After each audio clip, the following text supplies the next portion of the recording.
مجھے یہاں پر شہوات النبوہ کا واقعہ یاد آتا ہے کہ اللہ کے رسول صلی اللہ علیہ وسلم جب سفر معراج پر گئے تو اللہ کے رسول صلی اللہ علیہ وسلم نے روم کے بادشاہ کے پاس دین اسلام کا پیغام بھیجا اور حضرت دحیہ رضی اللہ تعالیٰ عنہ گئے تو اس دربار میں ابو سفیان تھے جو اس وقت تک اسلام نہیں قبول کیے تھے۔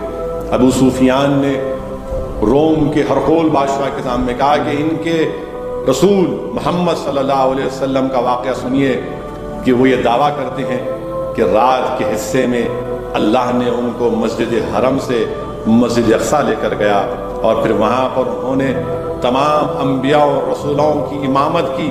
اس کے بعد اللہ نے ان کو سفر معراج پر بلایا، وہ تمام رسول اور انبیاء سے ملاقات کیے۔ اس روم کے بادشاہ کے دربار میں ایک عیسائی پادری تھا، اس نے چیخ مار کر کہا کہ میں نے اپنی آسمانی کتابوں میں پڑھا ہے کہ جب نبی اور آخر الزمان کا ظہور ہوگا تو یہ واقعہ لکھا گیا ہے۔ اس پادری نے کہا کہ میری ذمہ داری اس رات کی یہ تھی کہ مسجد اقصیٰ کے دروازے کو بند کرنا میری ذمہ داری تھی۔ میں نے بہت کوشش کی اس رات کو دروازہ بند کرنے کی، مگر دروازہ بند نہیں ہوا۔ خیر وہ پادری کہتا ہے کہ میں جا کر سو گیا اور صبح اٹھا تو میں مسجد اقصیٰ کا دروازہ بند کیا، کھل رہا تھا۔ پھر میں دوڑا اس مقام پر جہاں پر آسمانی کتابوں میں لکھا گیا تھا کہ جب نبی آخر زمان آئیں گے تو وہاں پر ان کی سواری کو روکا جائے گا، باندھا جائے گا۔ تو میں نے وہاں پر اس سواری کے نشانات دیکھے، تب مجھے یقین ہو گیا کہ نبی آخر الزمان محمد رسول اللہ صلی اللہ علیہ وسلم آ چکے ہیں۔ اور وہ پکار کر کہتا ہے کہ سن بادشاہ، میں آج اس دین کو قبول کرتا ہوں اور اشہد ان لا الہ الا اللہ و اشہد ان محمد رسول اللہ کہتا ہے۔ میرے عزیز دوستوں اور بزرگوں، جب اللہ کے رسول صلی اللہ علیہ وسلم نے مشرکین مکہ کے سامنے سفر معراج کا ذکر کیا تو لوگ ہنسنا شروع کر دیے، مذاق اڑانا شروع کیے۔ اللہ کے رسول صلی اللہ علیہ وسلم سے سوالات کیے کہ بتاؤ محمد صلی اللہ علیہ وسلم مسجد اقصیٰ کیسی تھی؟ اللہ کے رسول صلی اللہ علیہ وسلم کے سامنے اللہ سبحانہ و تعالیٰ نے مسجد اقصیٰ کو رکھ دیا۔ اللہ کے رسول صلی اللہ علیہ وسلم نے مسجد اقصیٰ کی تمام چیزوں کو بتایا۔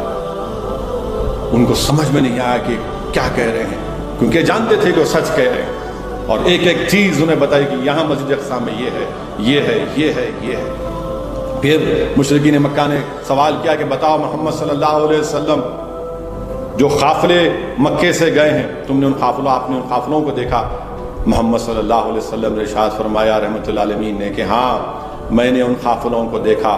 ایک قافلے کو دیکھا جس کا ایک اونٹ گم گیا تھا، میں اس قافلے کی مشکیزے سے پانی پیا تو کسی قافلے والے نے کہا کہ محمد صلی اللہ علیہ وسلم کی آواز آتی ہے، اور رحمۃ اللہ عالمین صلی اللہ علیہ وسلم میرے آقا نے فرمایا کہ جب وہ قافلہ واپس آئے گا تم پوچھنا ان سے۔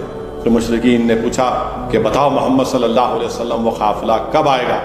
تو اللہ کے رسول صلی اللہ علیہ وسلم نے کہا کہ کل سورج طلوع ہونے سے پہلے وہ قافلہ مکے میں پہنچے گا۔